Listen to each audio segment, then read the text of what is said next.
Miss হবে না আপনার পছন্দের টিভি শো। দেখুন জি5 অ্যাপে একদম ফ্রি। জেঠু, আপনি হঠাৎ মুগুর নিয়ে কি ভেবেছিলে? জেঠু পালিয়ে গেল? একটা কথা মনে রাখবে, কথা দিয়ে কথা না রাখার লোক এই অখিলেশ দত্ত নয়। আরে বাবা, তুমি একটা জিনিস আমার কাছে চেয়েছো আর আমি সেটা দেব না, সেটা কখনো হয়? আমি জানি অনেকগুলো অপদার্থ এই বাড়িতে আছে যারা তোমাকে বিভিন্ন ভাবে কথা শোনাচ্ছে। শোনাক, আমি অখিলেশ দত্ত, এই দত্ত বাড়ির বড় ছেলে, আর আমি মনে প্রাণে বিশ্বাস করি তুমি এই বাড়ির একজন। আর সেই বিশ্বাস থেকে আমায় কেউ টলাতে পারবে না। দিদি ভাই আমার বড় খোকাকেও পুরো বদলে দিল, আর ঠিক আমাদের দত্তবাড়িকে জোড়াও লাগিয়ে দিল। আমি জানতাম তুই ছাড়া এই কাজ আর কেউ করতে পারবে না। এবার শুধু তোর স্মৃতি ফেরার অপেক্ষা। না বন্যা, ভেঙে গুঁড়িয়ে দাও এই বেড়া। আরে এই মেনে মুখো ধর, আতার মতো দাঁড়িয়ে আছে। দেখা জেঠু ধরে দাঁড়িয়ে থাকবে? এতক্ষণ তো পন্নাকে একটা কথা বললে তেলে বেগুনে জ্বলে উঠছিলি, এখন কি হচ্ছে? যা, পন্নাকে সাথে নিয়ে গুঁড়িয়ে দে এই বেড়া, যা। দত্তবাড়ির বেড়া ভাঙো ভাঙো ভাঙো, ভেঙে ফেলো। জয় জগ্গু দাদা। দাঁড়া বাবু,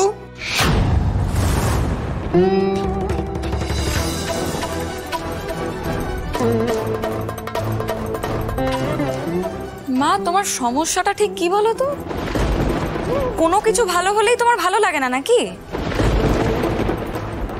মেজো বউ, তুমি তোমার জেদ বজায় রাখতে যাও, তাই তো? কিন্তু একটা কথা ভুলো না, অখিলেশ দত্তর জেদ কিন্তু কম নয়।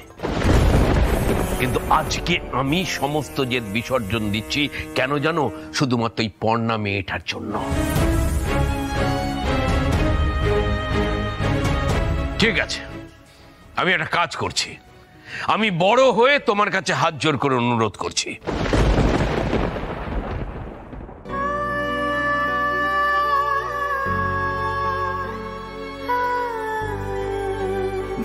ছি দাদা, এইসব কি করছেন? কেন মেজো বউ? তুমি তো জিততে চাও, আমার ওপরে থাকতে চাও তুমি। ঠিক আছে, আমি তোমাকে আমার ওপরেই রাখছি। আজকে যখন দত্তবাড়ির সবাই চাইছে এই বেড়াটা ভেঙে যাক, তখন তুমি আর বাধা দিও না। এই যে হাত জোর করে অনুরোধ করছি আমি তোমাকে। ঠিক আছে? খুশি তুমি?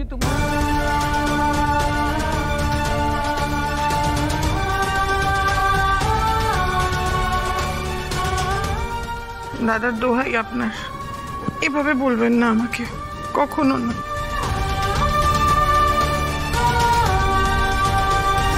নে নে, দেরি করছিস কেন? ভাঙ বেড়া। আরে বাবা, এসো, সবাইকে হাত লাগাতে হবে। চলো জগ্গু দাদা। হ্যাঁ গো অয়নদা, পর্ণাদের স্মৃতি থাকতে যে কাজটা আমরা ঠেকিয়ে দিয়েছিলাম, ও তো সব ভুলে গিয়ে সেই কাজটাই করে ফেললো। এর চেয়ে তো দেখছি কিছু না ভুললেই ভালো হতো। ভাঙ ভাঙ ভাঙ।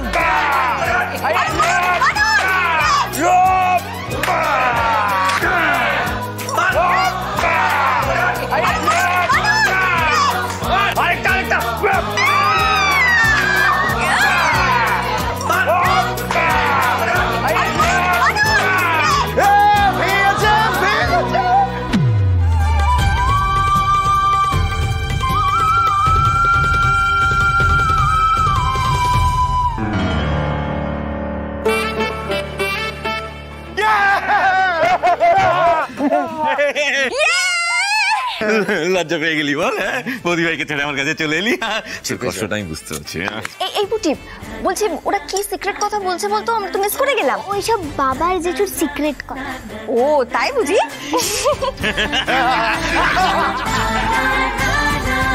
জয় জগন্নাথ, জয় জগন্নাথ, জয় জগন্নাথ, জয় জগন্নাথ, জয় জগন্নাথ, জয় জগন্নাথ। এই বুটি, টান টান। আরে আয় আয়, চলুন দেখ, রথটা ধর। দত্ত, সেজেছে কেমন, সেজেছে রথ আমাদের, সেজেছে রথ আমাদের।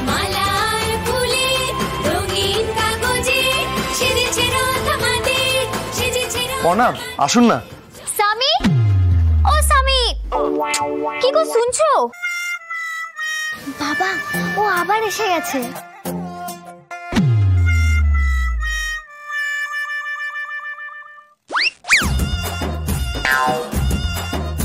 স্বামী,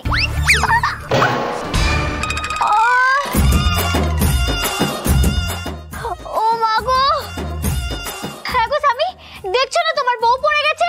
তুমি দেখছো না সৃজন দত্ত রড টানছে?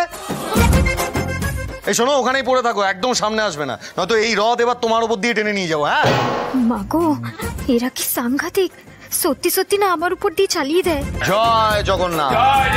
সবাই এসো এসো এসো, চলো চলো বেশো।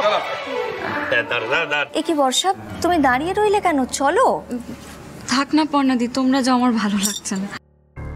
ও, তুমি বুঝি ভয় পাচ্ছ বাইরে গেলে যদি আবার কেউ কোনো খারাপ কথা বলে?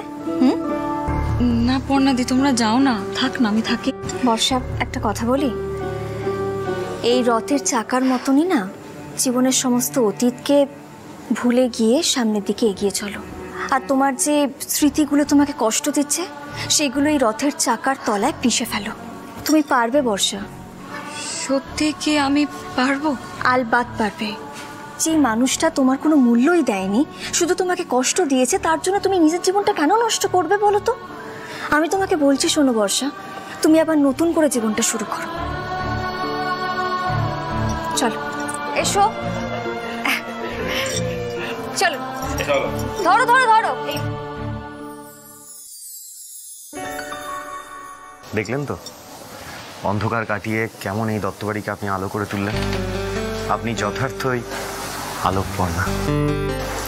আচ্ছা, আপনি সবসময় সব কিছুতে আমাকে একা কেন ক্রেডিট দেন বলুন তো?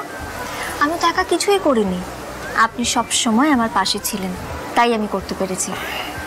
সত্যি চৌকু দাদা কিন্তু অনেক ভাগ্য করে আপনার মতন একজন বন্ধুকে আমার জীবনে পাঠিয়েছেন।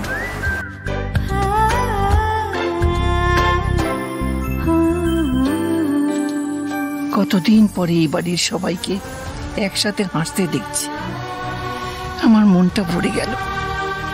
ওদের তুমি এমনি সুখী রেখো, সবাইকে এইভাবে বেঁধে রেখো। আর এবার আমার দিদি ভাইয়ের স্মৃতিটাও ফিরিয়ে দাও ঠাকুর।